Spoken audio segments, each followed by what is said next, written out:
नमस्कार मंडळी, नेहाज महाराष्ट्र व्लॉग्समध्ये मी तुमच्या सर्वांचं खूप खूप मनापासून स्वागत करते. थंडीचे दिवस सुरू आहेत आणि थंडीचे आता हिवाळाचा ऋतू संपतच आलेला आहे जवळपास. तर आता बाजारात जो वाटाणा येतो त्याच वाटाण्यापासून ही खुसखुशीत मस्तपैकी हेल्दी अशी मटार करंजी आज आपण घरी करणार आहोत. खूप सोपी आहे. तर आता आपण इथे एक वाटीभर मी वाटाणे इथे घेतलेले आहेत. आपल्याला ते भांडं गरम करायला ठेवायचं आहे. पाणी घालून स्वच्छ धुवून घ्यायचे पहिले वाटाणे. त्यानंतर त्याच्यामध्ये मी थोडंसं जाडं मीठ, चवीपुरतं थोडीशी हळद टाकलेली आहेत आणि हे वाटाणे वाफवून घेणार आहे. आता सुट्टीत वाफवून घेणार आहे. त्यानंतर मिक्सरला ना मी हिरवी मिरची आलं लसूणची पेस्ट करून घेतलेली आहे आणि जो अर्धवट वाफवलेला वाटाणा आहे ना, तो जस्ट थोडासा ना मिक्सरमधून आपण क्रश करून घ्यायचा आहे. एकदम बारीक पेस्ट करायची नाही आहे. थोडंसं ओबडधोबडच आपल्याला फिरवायचं आहे मिक्सरमधून अशा प्रकारे. तर आता आपलं हे सारे तयार झालेली आहे. तर आता इथे ना मी लोखंडी तवा घेतलेला आहे. लोखंडी तव्यामध्ये तेल टाकून घ्यायचं. त्यानंतर आपण जी पेस्ट केली होती मिरचीची ती आपण याच्यामध्ये ॲड करणार आहोत. सोबतच आपल्याला थोडंसं मीठ ॲड करायचं आहे, हळद, हिंग ॲड करायचं आणि हा मसाला जो आहे ना तो व्यवस्थित परतून घ्यायचा मिनिटभर. त्यानंतर आपण याच्यामध्ये आमचूर पावडर टाकणार आहोत, धने पावडर घेणार आहोत आणि बटाटा एक घेतला आहे मी इथे. बटाटा हातानेच कुस्करून घ्यायचा आहे आपल्याला आणि तो बटाटा स्मॅश करून घ्यायचा आहे ह्याच्यामध्येच. आणि सोबतच ना थोडीशी ना जरा फ्लेवर वेगळा येण्यासाठी ना बडीशेपची पावडर मी टाकलेली आहे. खूप छान लागते बडीशेपची पावडर, तुम्ही नक्की ॲड करून बघा त्याच्यात.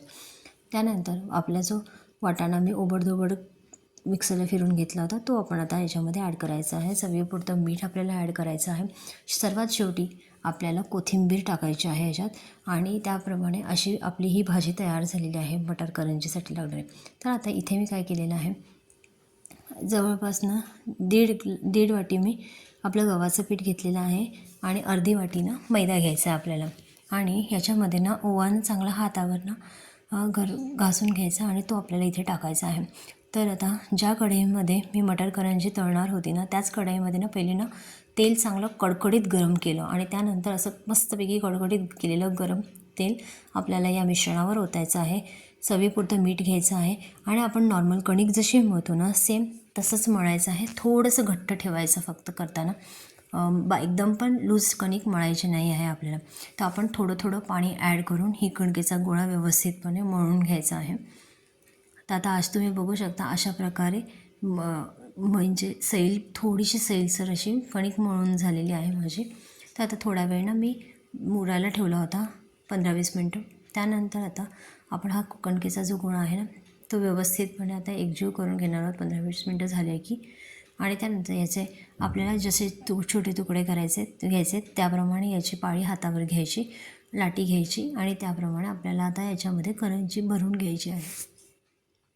तर आता अशा प्रकारे मी छोट्या छोट्या मीडियम साईजच्या लाट्या करून घेतलेल्या आहेत.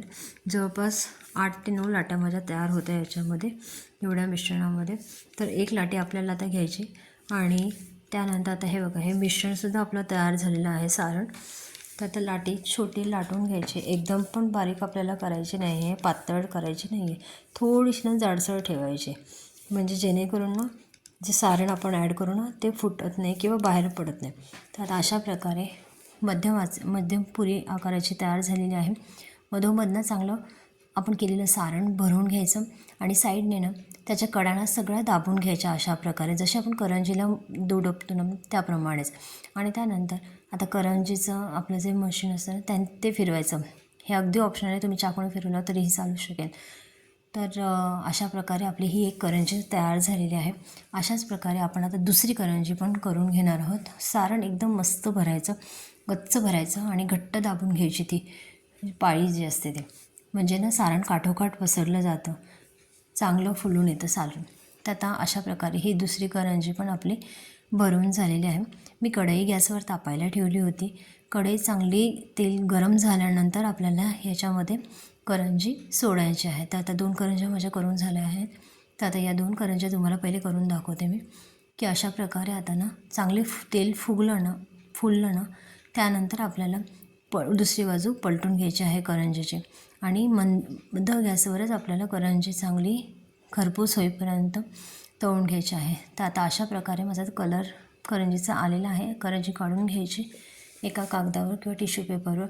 तर तुम्ही बघू शकता त्याचप्रमाणे मी सगळ्या करंज्या करून घेतलेल्या आहेत आणि मस्तपैकी भरगच्च सारण भरलेले आहे. तर आजचा हा मटार करंजीचा माझा व्हिडिओ तुम्हाला कसा वाटला मला नक्की कमेंट करून सांगा. जर तुम्ही केली नसेल अशा प्रकारे कधी करंजी तर नक्की ट्राय करून बघा, खूप छान होते. आणि यात बरोबर हा व्हिडिओ आवडला असेल तर चॅनलला लाईक करायला विसरू नका. जर नवीन असाल तर चॅनलला सबस्क्राईब नक्की करा. भेटूयात पुढच्या भागात. Bye bye. थँक्यू.